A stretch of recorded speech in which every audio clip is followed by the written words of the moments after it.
free delirium. It has been a while since our last video, and a lot has happened since then, but it has certainly been a slow process. Here's a quick snapshot of what's been going on.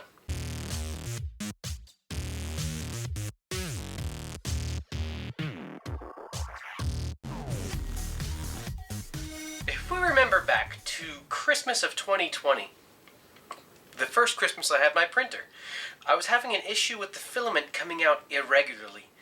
It caused the gear that pulls and pushes the filament to cake with particles of the plastic.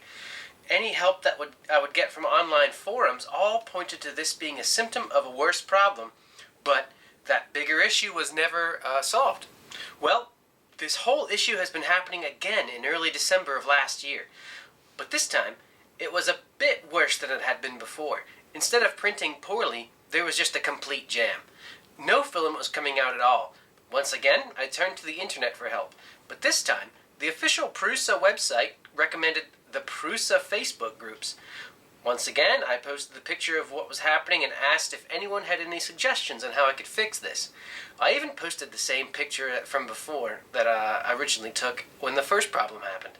And wouldn't you know it, one of the very first replies this time had exactly the same problem before too. He mentioned something about a small gap with the PTFE tube that's in the hot end, and I knew exactly what was wrong with the printer. So quickly, PTFE, or better known as Teflon, is a heat and friction resistant material that you might have on some of your cookware at home.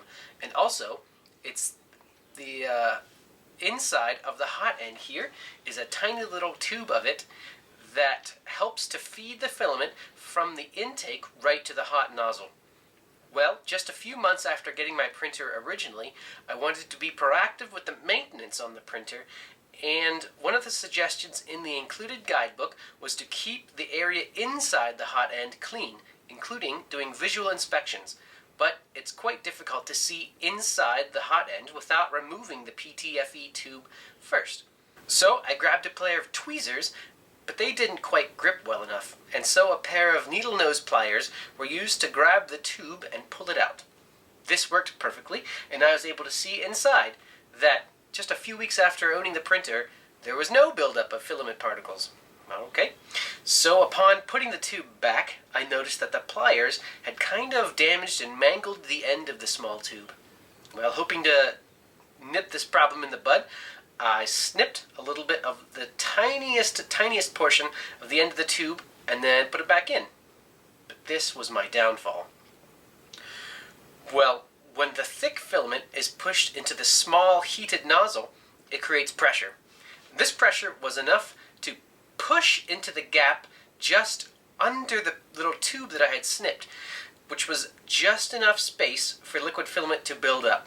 And if filament is going into this gap, that means it's not flowing out of the nozzle, which is exactly what was causing the poor looking wispy prints like in this picture.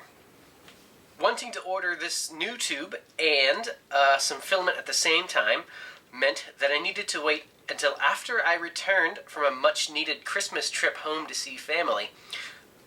I understand that filament has somewhat of a shelf life, and I would hate for the filament to sit and not be used for more than a month. So upon my return after my Christmas break, I was able to order the replacement tube and a spool of the PLA filament, which is the polylactic acid that I typically use on most of my prints. When they finally arrived, I immediately replaced the tube, and my first test print came out perfect, as did all prints after them. I seem to have fixed my printer. Also, back from my trip home, I was able to bring along my video camera from when I was at university. I used to study film and video, actually. Jazzed up and ready to make some videos, I had more than a day's worth of filming done before I realized that a very important item was missing. The cable to transfer the footage from the camera to the computer, and wouldn't you know, my camera was old enough that its USB mini port meant that no electronics store nearby sold that kind of cable. So, after ordering it online and waiting another week for this to arrive, I'm now finally able to make videos like never before. Here we are, finally ready to get regular videos out once again.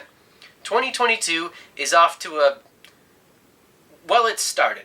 And well, hopefully we'll be seeing more of these videos coming out that are much better than they have been before. But what do you think? Do you have any electronics at home that you love but might just be past their prime? Or did you get a chance to try a 3D printer over the holidays? Let us know in the comments down below.